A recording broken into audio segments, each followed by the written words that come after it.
할렐루야. 행복한 정시 기도 시간입니다. 우리는 세상을 치유해야 되고 나도 치유받아야 되고 모든 사람이 정신적으로 치유받아야 될 사람들이 전체이죠. 세상은 정신병동이라고 말합니다. 그러기 위해서 우리가 먼저 할 것이 뭐냐? 구원받는 겁니다. 요한복음 1장 11절부터 13절입니다. 자기 땅에 오매 자기 백성이 영접하지 아니하였으나 영접하는 자, 곧 그 이름을 믿는 자들에게는 하나님의 자녀가 되는 권세를 주셨으니 이는 혈통으로나 육정으로나 사람의 뜻으로 나지 아니하고 오직 하나님께로부터 난 자들이니라. 아멘.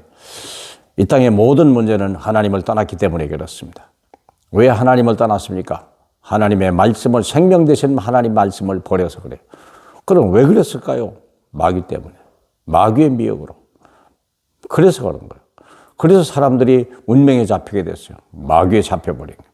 그리고 하나님을 떠났기 때문에 모든 사람이 태어나자부터 다 지옥으로 가는 과정 속에 수많은 사건과 질병인들이 있는 거예요. 그리고 결국은 우리가 이 땅에 사는 동안에도 충분히 늘 원망불평, 수고해도 만족이 되질 않는 거예요. 가져도 벌어도 만족이 안 되는 거. 그게 문제입니다.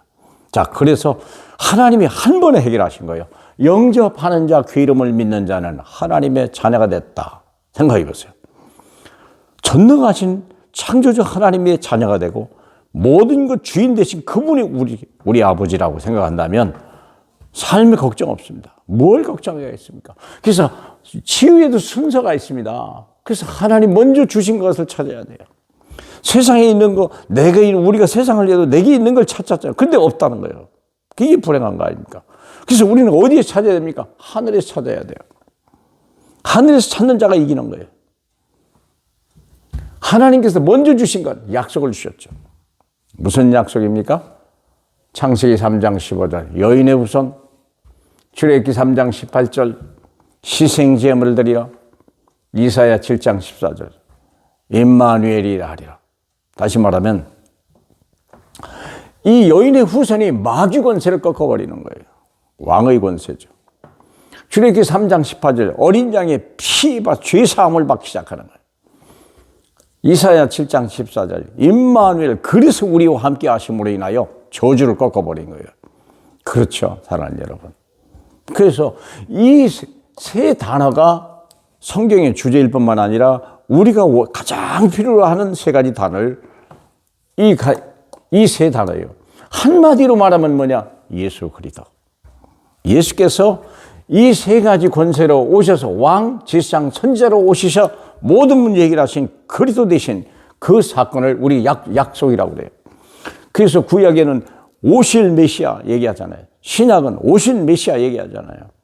그렇습니다. 오실 메시아를 가지고 지금 오셨다고 말이에요. 구원받은 자에게 주신 능력을 찾아라. 그렇다면 수천 년 전에 약속하신 그 예수 그리스도가 이 땅에 오셨는데 2000년 전에, 그러면 나는 누구냐 이거야. 그분을 믿고 구원받은 나는 하나님의 자녀된 권세를 주셨더라. 그러면 나의 모든 배경은 뭐냐? 보좌의 권세예요. 절대 주권을 가지고, 절대 계획을 가지고, 절대 언약 속에, 절대 여정 속에 가게 만든, 가야 갈 수밖에 없는 우리, 그리고 절대 목표를 성취할 수밖에 없는 우리를 완전히 처음부터 끝까지 보장하시는 보좌. 그리고 우리가 이 땅에 맞는 모든 문제마다 하나님의 성령이 인도하심으로 인하여 권능을 받게 해요. 권세와 능력입니다. 권세와 능력입니다. 그것을 하나님 우리에게 주셨어요. 오직 성령이 너에게 임하시면 너희가 권능을 받고 땅 끝까지 이르러 내 증인이 되리라 말씀하신 그것을 지금 가지고 있는, 이것만이 우리가 해야 할 일이에요. 그래서 우리가 할 일이 세계복음화입니다. 세계적인 능력이고 세계적인 이슈이기 때문에 그래요. 할 일은 뭐냐? 영혼의 구원. 제일 먼저 영접하고 예수 그리스도를 내 구주로 믿고 고백하여 영혼이 구원, 죽은 영혼이 살려야 돼요. 영혼이. 베드로전서 1장 9절에 믿음의 결국 영혼의 구원을 받음이라. 우리 인생의 모든 불행의 원인은 내 영혼이 죽어버린 거예요. 그래서 우리 하나님을 만날 수가 없는 거고, 이 땅에 우리가 떨어져서 짐승같이 살아가는, 그런 짐승보다 못한 인생을 살아가는 이유는 뭐냐? 영혼을 치유받아야 되기 때문에. 죽은 영혼을 살리라, 예수 그리스도를 믿고. 그래서 내 삶을 이제 취해야 돼요. 우상 숭배하고 싸우고 막 염려 근심했던 이전에 원망 불평했던 모든 것들을요 다 이제 물리쳐버리고 감사와 기쁨과 우리가 날마다 예배와 찬송과 기도와 말씀 삶이 치유돼요. 예배가 회복돼야 돼요. 그러면 어떻게 됩니까? 육신 치유가 돼요. 영혼이 잘된 같이 범사가 잘되고 강건한 은혜와 축복으로 우리가 새로운 옷을 입을 수밖에 없는 거예요. 의와 진리로 입은 새 옷을 입어버리라. 옛것은 벗어버리라. 에베소 4장 22절 24절 아닙니까? 사랑하는 여러분, 오늘도 이 하나님의 거룩한 사역 속에 만인제사장의 사명을 잘 감당하는, 그래서 교회 살리고 가정 살리고 세계 살리는 주인공이 되시길 주님의 이름으로 축복합니다. 우리 하나님 감사합니다. 우리가 무엇이간데 전 세계를 우리 손에 맡기셨습니까? 하나님 아버지 120명을 통하여 땅끝까지 가라, 만민에게 가라 말씀하셨던 주님, 오늘 그 대열에 우리를 불러주시니 감사합니다. 오직 믿음을 가지고 세상 살리는 데 쓰임받고 하나님 나라가 임하는 데 쓰임받을 수 있는 저와 우리 후대가 되게 축복해 주옵소서. 예수님 이름으로 기도합니다. 아멘.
주